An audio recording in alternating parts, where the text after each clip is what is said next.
डीमार्ट में account login नहीं हो रहा है। अब डीमार्ट ऐप में अकाउंट लॉगिन कर रहे हो बट अकाउंट लॉगिन नहीं हो रहा है, तो अब इस प्रॉब्लम को कैसे सॉल्व करेंगे इस वीडियो में मैं आपको बताऊंगा। इस वीडियो में मैं आपको 2 स्टेप बताऊंगा जिनको फॉलो करने के बाद आप इस प्रॉब्लम को सॉल्व कर सकते हैं। First step, mobile home screen पर आना है एंड अपने मोबाइल से डीमार्ट ऐप को डिलीट करना है।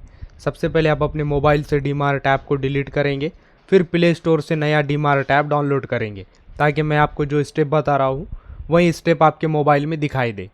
तो आपको डीमार्ट को डिलीट करना है, फिर प्ले स्टोर से नया डीमार्ट डाउनलोड करना है। देन ऐप डाउनलोड करने के बाद इस ऐप को ओपन करना है। दूसरा स्टेप, इस ऐप को ओपन करना है। देन ऐप ओपन करने के बाद कुछ इस तरह का इंटरफेस दिखाई देगा। Choose delivery location option show होगा। देन नीचे सर्च ऑप्शन आएगा, सर्च पर क्लिक करना है। देन सर्च पर क्लिक करने के बाद यहाँ पर आपको अपना सिटी नेम डालना है। देन सिटी नेम डालने के बाद अब इस सिटी में जो कॉलोनी या एरिया ऐड करना चाहते हो, फिर यहाँ पर कॉलोनी का फुल नेम टाइप करना है, फुल नेम डालना है। देन फुल नेम डालने के बाद नीचे आपको अपना कॉलोनी सजेस्ट करेगा। देन फिर इस पर क्लिक करना है। क्लिक करने के बाद आपका सिटी एंड कॉलोनी ऐड हो जाएगा। फिर कन्फर्म लोकेशन पर क्लिक करना है। देन कन्फर्म करने के बाद अलाउ नोटिफिकेशन परमिशन आएगा। देन फिर यहाँ से आप इसे डोंट अलाउ या फिर अलाउ कर सकते हो। देन फिर कुछ इस तरह का दिखाई देगा। नीचे माय अकाउंट ऑप्शन आएगा, इस पर क्लिक करना है। फिर लॉगिन ऑप्शन शो होगा, लॉगिन पर क्लिक करना है।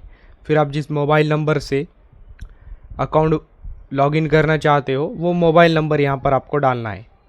देन मोबाइल नंबर डालने के बाद कंटिन्यू इस ऑप्शन पर क्लिक करना है।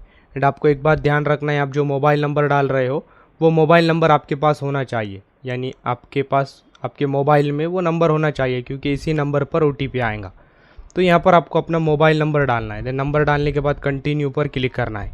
जैसे आप नीचे कंटिन्यू इस ऑप्शन पर क्लिक करेंगे, फिर आपने जो मोबाइल नंबर डाला है इस नंबर पर OTP आएगा। देन एंटर OTP, यहाँ पर आपको अपना OTP डालना है, जो OTP आया है वो OTP डालना है। देन वेरीफाई OTP पर क्लिक करना है। जैसे आप क्लिक करेंगे फिर आपका अकाउंट लॉगिन हो जाएगा, अकाउंट खुल जाएगा। तो आप इस तरह से इस प्रॉब्लम को सॉल्व कर सकते हैं।